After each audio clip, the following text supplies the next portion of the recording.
ঘুষ দিলে সব কিছু ঠিক, ঘুষ না দিলে সব আনফিট। আসসালামু আলাইকুম প্রিয় দেশবাসী, আজকে কয়েকটা গুরুত্বপূর্ণ কথা বলবো।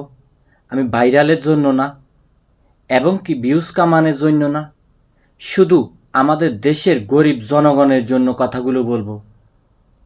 আপনারা সর্বোচ্চ শেয়ার করে একবারে উপস্তরে এই ভিডিওটা যাওয়ার ব্যবস্থা করে দিবেন। সর্বপ্রথমে আমি বলবো, আমরা গরিব দরিদ্র মানুষ বিদেশে আসতে চাই কেন? সংসার পরিবার ভালো রাখার জন্য, ঠিক না? যখন আমরা ট্রাভেলস এজেন্সিতে গিয়ে পাসপোর্ট জমা দিই, তারা আমাদের শিডিউল দিয়ে দেয় মেডিকেলে গেলে তারা আনফিট করে দেয়, ফিট থাকলেও আনফিট করে দেয়। কেন করে জানেন? শুধু ঘুষের জন্য। তাকুয়া সার্টিফিকেটের ওখানে আপনি যান, যেভাবে আপনি পরীক্ষা দিবেন আপনাকে আনফিট করে দিবেন। কেন করে জানেন? টাকার জন্য, ঘুষ। এর ফলে আপনার আঙ্গুলে সামান্য সমস্যা আছে, ফিঙ্গার আসে না। যমুনা পিউসুম পার্কে যান, আপনাকে বলবে 30,000 টাকা নিয়ে আসো, 35,000 টাকা নিয়ে আসো, ফিট করে দিব। এগুলো কোনো কথা? একজন মানুষ কেন বিদেশে আসতে চায়? দেশে কাজ কাম নাই, এই বিদায় তো মানুষ বিদেশে পাড়ি দিতে চায়। আত্মীয় স্বজন সংসার ছেড়ে মানুষ বিদেশে আসে। তাহলে আপনারা কি জায়গায় জায়গায় ঘুষ খাবেন?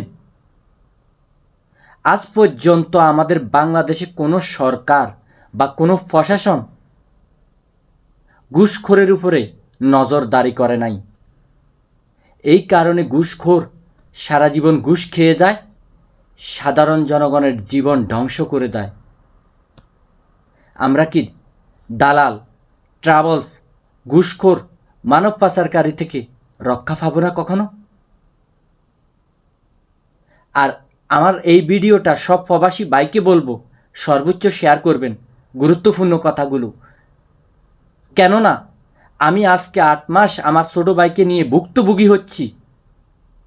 দালাল জমা দিছে ট্রাভেলস এজেন্সিতে পাসপোর্ট, ট্রাভেলস এজেন্সি মেডিকেল করে 8 মাস বসিয়ে রেখেছে, এখন বলে বাই আনফিট। তার মানে দফায় দফায় আমার থেকে টাকা নিচ্ছে। একবার নিচ্ছে 18,000, আবার নিচ্ছে 22,000, আবার নিচ্ছে 26,000, আবার নিতেছে 30,000। প্রতিটি কাজে টাকাটা কি বলদের ফোনে দিয়ে আসে?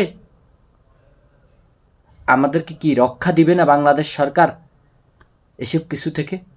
আমাদের পার্শ্ববর্তী দেশ ইন্ডিয়া, তারা কিভাবে মিডল রাষ্ট্রগুলোতে 50-60,000 টাকা দিয়ে আসে। নেপাল কিভাবে 1.5 লাখ টাকা, 1,20,000 টাকা খরচ করে মিডল রাষ্ট্রতে আসে।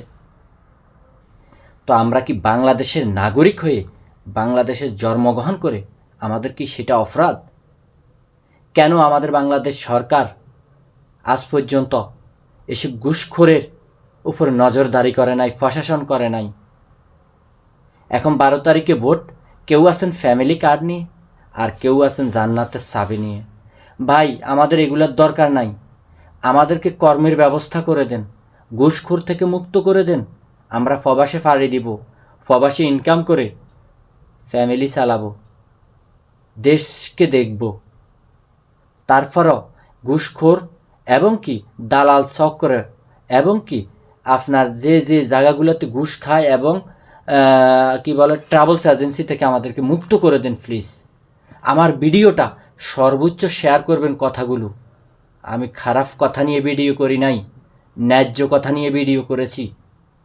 আমরা জায়গায় জায়গায় ভুক্তভোগী হই, জায়গায় জায়গায় হাই হরানি হই পাসপোর্ট অফিস, হাই হরানি হয় ফিঙ্গার অফিস, হাই হরানি হয় মেডিকেল, হাই হরানি হয় তাকুয়া সার্টিফিকেট, হাই হরানি হয় যমুনা পিউসুম পার্ক।